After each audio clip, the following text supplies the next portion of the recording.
신약성경 로마서 12장 2절 한 절 말씀입니다. 로마서 12장 2절 한 절 말씀 우리 한음성으로 함께 읽겠습니다. 너희는 이 세대를 본받지 말고 오직 마음을 새롭게 함으로 변화를 받아 하나님의 선하시고 기뻐하시고 온전하신 뜻이 무엇인지 분별하도록 하라. 아멘. 이 세대를 본받지 마라. 이 세대와 동화되지 마라. 자, 이것은 바울 사도가 계속해서 강조하는 메시지 중에 하나입니다. 자, 바울 사도는 왜 이 세상을 본받지 말라고, 이 세상과 동화되어서는 안 된다고 강조하고 있을까요? 하나님의 나라의 방향과 이 세상의 길은 정반대 방향이기 때문에 그렇습니다. 이 둘 사이에 조화점은 없습니다. 예수님도 사실 이 부분을 제자들에게 많이 강조하셨습니다. 요한복음 15장 18절에 보니까 세상이 너희를 미워하면 너희보다 먼저 나를 미워한 줄을 알라. 너희가 세상에 속하였으면 세상이 자기의 것을 사랑할 것이나 너희는 세상에 속한 자가 아니요 도리어 내가 너희를 세상에서 택하였기 때문에 세상이 너를 미워하느니라 라고 말씀을 하십니다. 자, 예수님이 우리를 어디서 불러내셨어요? 세상에서 불러내셨습니다. 그래서 세상은 우리가 더 이상 세상에 속하지 않기 때문에 우리를 미워할 수밖에 없습니다. 자, 그런데 여러분 현실을 한번 보십시오. 자, 지금 세상은 우리를 정말 미워하고 있습니까? 우리는 오히려 세상이 거부감을 갖지 않고 용납해 줄 교회가 되기 위해서 애를 쓰며 마음을 쓰고 있지는 않습니까? 우리는 세상의 인정과 예수님의 인정을 다 받을 수 있다고 우리 스스로를 스스로 설득하고 있지는 않습니까? 자, 근데 예수님은 뭐라고 말씀하십니까? 세상은 너희가 세상에 속했을 때만 너희를 사랑할 것이다. 즉 우리는 내가 속해서는 안 될 곳에 속하기 위해서 애를 쓰고 있지는 않은가 질문해 보아야 되겠습니다. 우리는 지난 몇 주간 하나님의 구원의 은혜를 맛본 이스라엘 백성들을 살펴보았습니다. 출애굽 400년 동안 노예 생활하였던 곳에서 해방이 되었습니다. 구원을 받았습니다. 자유인이 되었습니다. 하나님은 그들을 자기의 자녀로 삼으시고 그들과 깊게 교제하기를 원하셨습니다. 하지만 그들은 하나님도 붙잡고 애굽도 버리지 않는 그러한 삶을 선택했습니다. 왜냐하면 그들의 몸은 비록 애굽에서 나왔지만 그들의 눈은 여전히 애굽을 바라보고 있었기 때문입니다. 그들은 애굽에서 자기들이 살았던 익숙했던 삶의 방식, 애굽의 라이프 스타일을 버릴 마음이 전혀 없었습니다. 자, 바로 이때 그들을 애굽에서 구원해낸 하나님으로 금송아지가 나타났습니다. 그들에게 금송아지는 너무나 익숙했던 신이었습니다. 그들의 앞에 나타난 금송아지는 그들의 진짜 욕심이었던 애굽도 버리지 않고 필요할 때마다 자기들을 도와줄 여호와 하나님도 붙잡을 수 있는 기가 막힌 묘수였습니다. 그들은 애굽도 누리면서 하나님도 얻으려고 했던 것입니다. 하지만 여러분 기억하십시오. 이 둘은 함께 가질 수가 없습니다. 하나님의 임재 안에 들어가기 위해서는 반드시 세상의 방식을 내려놔야 됩니다. 세상의 방식을 버려야 됩니다. 하나님과 연합되지 않으면 우리는 결국 애굽으로 끌려가게 되어 있습니다. 하나님과 연합되든지 아니면 애굽으로 끌려가든지 둘 중에 하나입니다. 우리는 세상과 하나님을 다 붙잡고 싶지만 그것은 가능하지가 않습니다. 만약 누군가가 그것이 가능하다고 속삭인다면 그것은 철저하게 여러분을 속이기 위한 속임수라는 것을 기억하셔야 됩니다. 그래서 하나님은 애굽을 따르지 말라고 분명하게 명령하셨습니다. 특별히 레위기 18장에 보니까 너희는 너희가 거주하던 애굽 땅의 풍속을 따르지 말며 너희는 내 법도를 따르며 내 규례를 지켜 그대로 행하라고 말씀을 하셨습니다. 애굽 땅의 풍속을 따르면 안 된다고, 너희가 거주했던 애굽 땅의 문화를 따르면 안 된다고 하나님은 계속해서 그들에게 명령하셨습니다. 우리가 초대교회를 볼 때마다 이 시대의 교회도 초대교회 같으면 얼마나 좋을까, 이런 생각을 할 때가 있습니다. 여러분, 우리가 교회를 볼 때마다 이 시대의 교회가 초대교회 같으면 얼마나 좋을까 라고 우리는 생각을 합니다. 자, 그런데 교회를 향해 그런 기대를 우리가 가지고 있습니다. 자, 그런데 초대교회 성도들이 어떻게 살았는지를 한번 생각해 보십시오. 이 시대 교회가 초대교회 같기 위해서는 이 시대 성도 여러분들이 초대교회 성도들과 같아야 그것이 가능해지는 것입니다. 자, 그런데 이 초대교회 성도들을 보았을 때 가장 두드러진 특징이 뭐냐? 분리된 생활 방식입니다. 그들은 세상의 풍속과 세상의 관행과 세상의 방식을 따르지 않았습니다. 그들은 자신이 속했던 사회와 완전히 다른 방식의 삶을 살았습니다. 완전히 다른 가치관을 붙잡고 살았습니다. 그 당시 기록을 보면 그리스도인들은 이 땅에서 철저하게 나그네로 살았습니다. 비록 육신 안에 살았지만 육신을 쫓아 살지 않았습니다. 그들은 법의 규정을 준수했으나 오히려 법이 필요 없는 삶을 살았습니다. 그들은 쾌락, 공공 스포츠 행사, 오락에 별 관심이 없었습니다. 그들은 모든 사람을 사랑하고도 모두에게 핍박을 받았습니다. 그들은 굴욕을 당했지만 그 굴욕을 영광으로 알았습니다. 그들을 미워했던 사람들조차도 왜 그들을 미워하는지 구실을 댈 수가 없었습니다. 자, 반면 지금 우리 주변을 돌아보십시오. 세상 사람들은 교회를 미워할 정당한 이유를 댈 수 있습니다. 자, 무엇이 이런 차이를 만들어내고 있을까요? 바로 이 시대를 사는 성도라고 불리우는 저와 여러분들의 이 땅을 향한 욕심 때문입니다. 초대교회사를 보면 시프리안이라고 하는 사람이 있습니다. 이 사람이 40세에 예수님을 만나게 되는데요, 예수님이 자신을 만나준 것이 너무나 기뻤습니다. 그래서 자기의 재산을 다 처분해서 가난한 자들에게 나눠주었습니다. 그리고 나중에 이분이 교회의 감독, 목회자가 되어서 교회를 섬겼는데 이분의 남긴 글에 이러한 글이 있습니다. 세상보다 큰 자는 세상에서 탐낼 것이 없다. 세상보다 큰 자는 세상에서 탐낼 것이 없다. 여러분, 이것이 저와 여러분들에게 아멘이 되어야 될 줄로 믿습니다. 초대교회 성도들은 이 세상과 다음 세상은 절대 친구가 될 수 없다.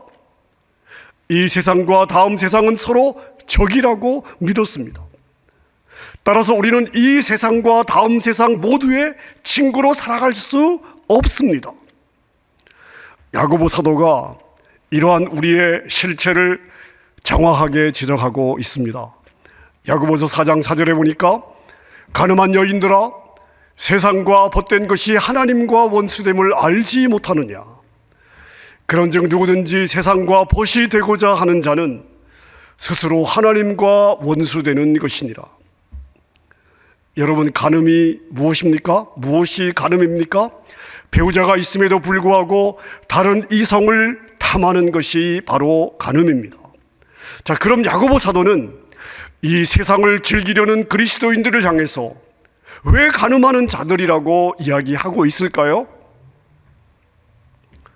자, 우리는 이 땅의 주인 되신 하나님과 서약을 맺었습니다.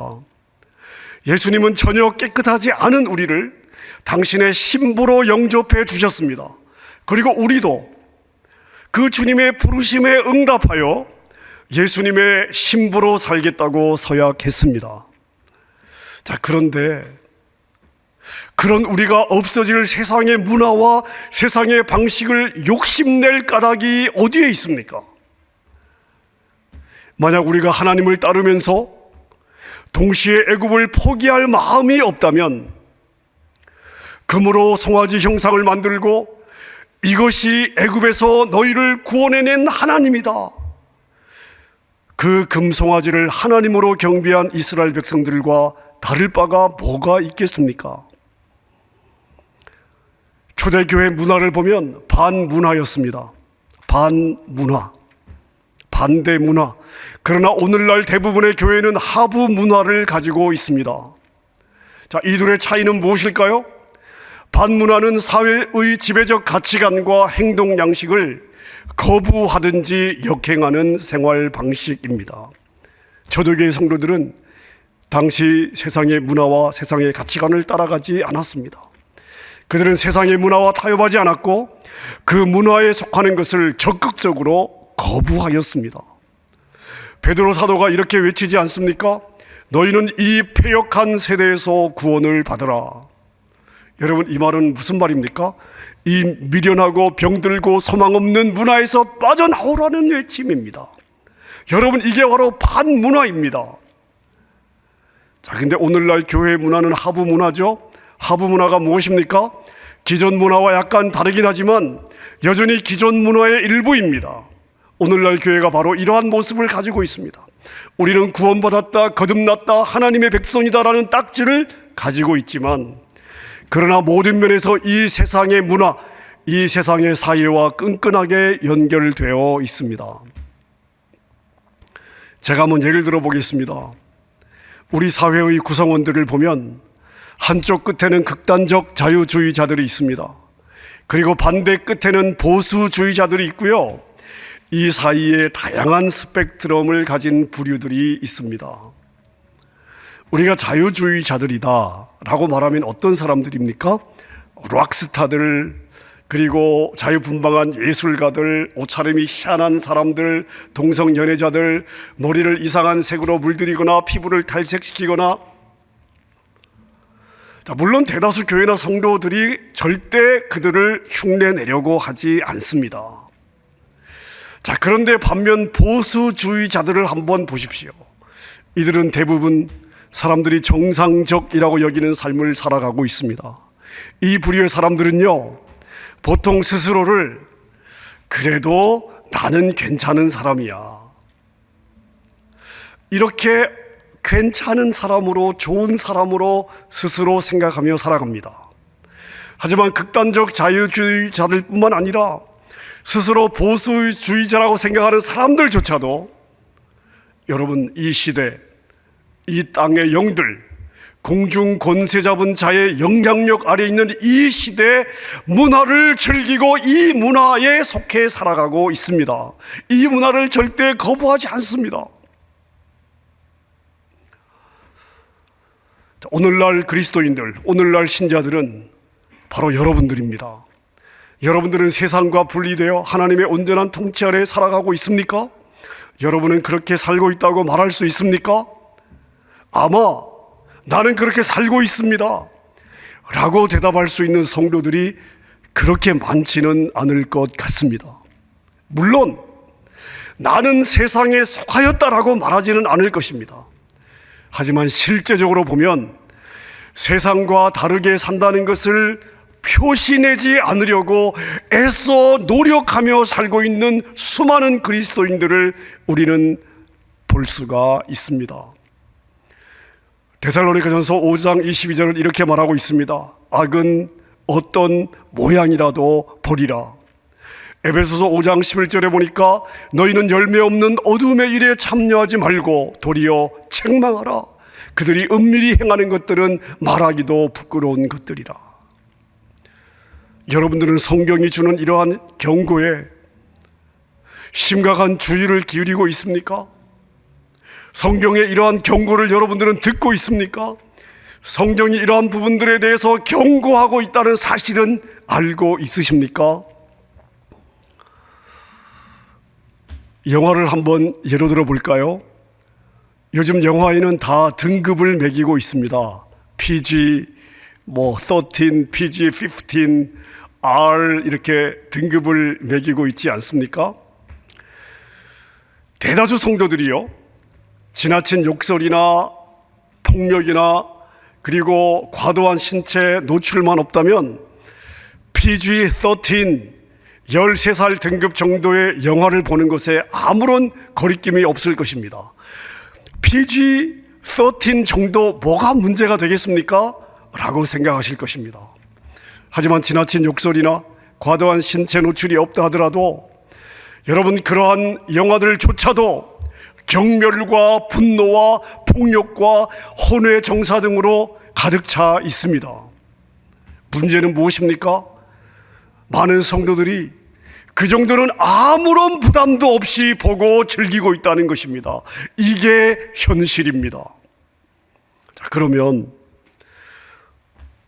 오늘 우리에게 아무런 부담이 없는 PG-13 이런 등급의 영화를 1930년, 1940년, 1950년대 그리스도인들에게 보여준다면 그들은 어떻게 반응할까요? 아마 입이 쩍 벌어질 것입니다. 아마 눈을 돌릴 것입니다. 대부분 요즘의 내용에 질릴 것입니다. 자, 그렇다면 그때와 지금 사이에, 그 사이에 무슨 일이 일어난 걸까요? 문화의 경계선이 허물어진 것입니다. 경계선이 바뀐 것입니다. 1940년대 일반 사람들이 보았을 때도 경악할 정도의 내용들이 오늘 대다수 그리스도인들에게 정상적으로 받아들여지고 있다는 것입니다. 여러분, 누가 문제인 것입니까? 우리는 하나님 나라의 방식의 지배를 받고 있는 것입니까? 아닐 것입니다. 우리는 애굽의 욕심과 타협하여 애굽의 방식대로 살면서도 나는 하나님의 백성이야 스스로 그렇게 생각하며 살고 있다고 봐야 되겠습니다.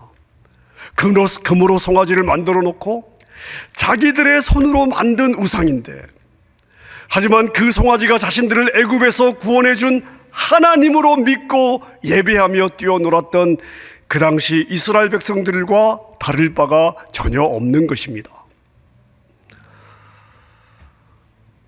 하나님 나라 삶의 방식과 기준은 시대가 바뀌어도 변할 수 없다고 믿습니다. 왜냐하면 하나님은 변함이 없으시고 하나님의 기준도 변함이 없으시기 때문입니다. 하나님은 우리에게 악은 어떤 모양이라도 버려야 된다고 명령하셨습니다. 그런데 왜 우리는 이 패역한 세대가 만들어낸 문화와 풍속을 맛보기 위해서 하나님이 우리에게 주신 물질을 사용하고 하나님이 우리에게 주신 생명 같은 시간을 허비하고 있을까요?